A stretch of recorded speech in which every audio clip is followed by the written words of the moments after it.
Combine Obituary with Welcome to the Wane and add a few grains of Victor and Victorino and you'll get Legend Quest. I was aware of the existence of this show for quite a while. In fact, it's been on my recommendations feed on Netflix for a long time, and after so many months I decided to give the show a chance.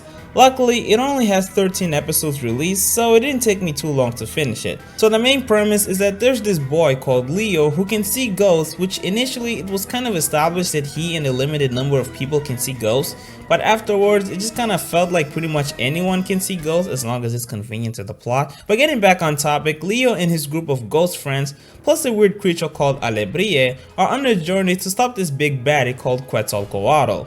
The series is generally episodic, with each episode having interestingly conceptualized premises, which kind of reminded me of Rick and Morty in how each episode is a high-stakes sci-fi story, except with this show it has a supernatural leaning.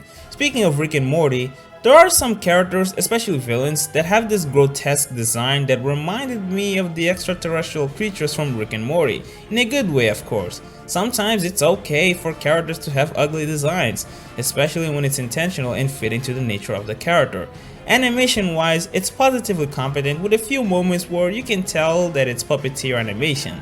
There are also certain moments where we are presented with certain legends and histories, and I was captivated by how stylized the art was. The only complaint I might have regarding the art that personally bothered me is that Theodora's skin tone would repeatedly change from Caucasian to slightly pinker.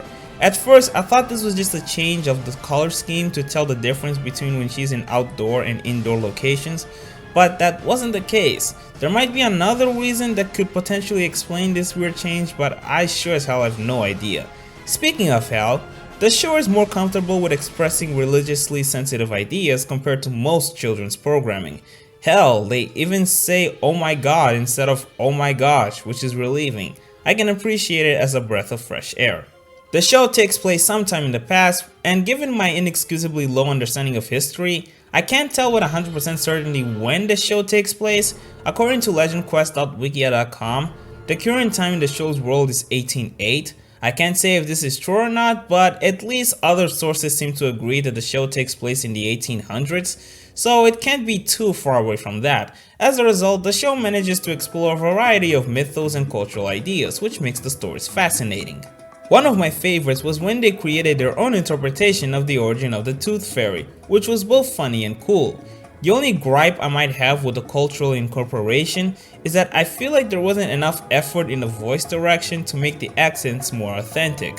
I can't forgive them when they went to Japan and Germany, since if they took things literally, the communication would have been complicated. But when they traveled to England, for example, they missed a good opportunity to hire voice actors who can pull off a British accent, or just hire British voice actors.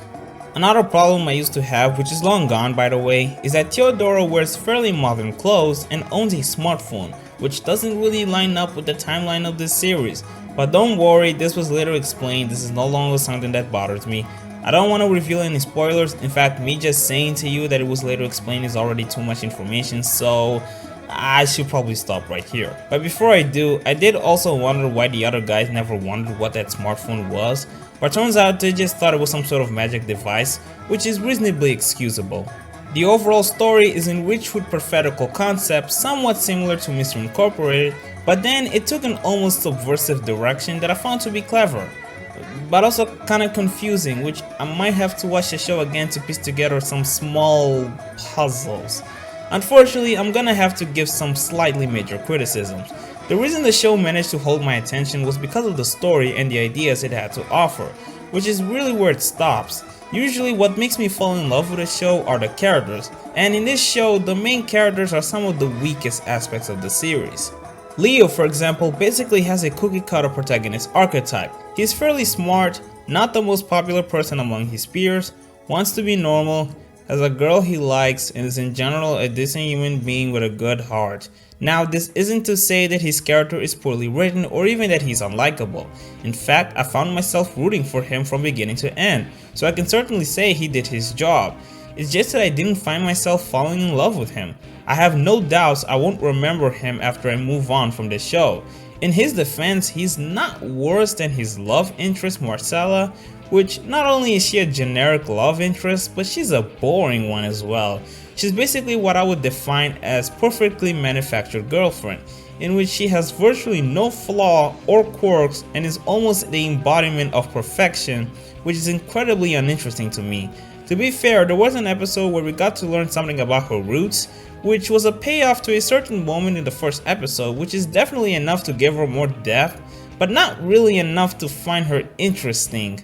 Really, the only character that I ended up actually liking and not just tolerating was Theodora. Her derisive behavior managed to amuse me multiple times, and she had the most compelling background and conclusion by the end of the season.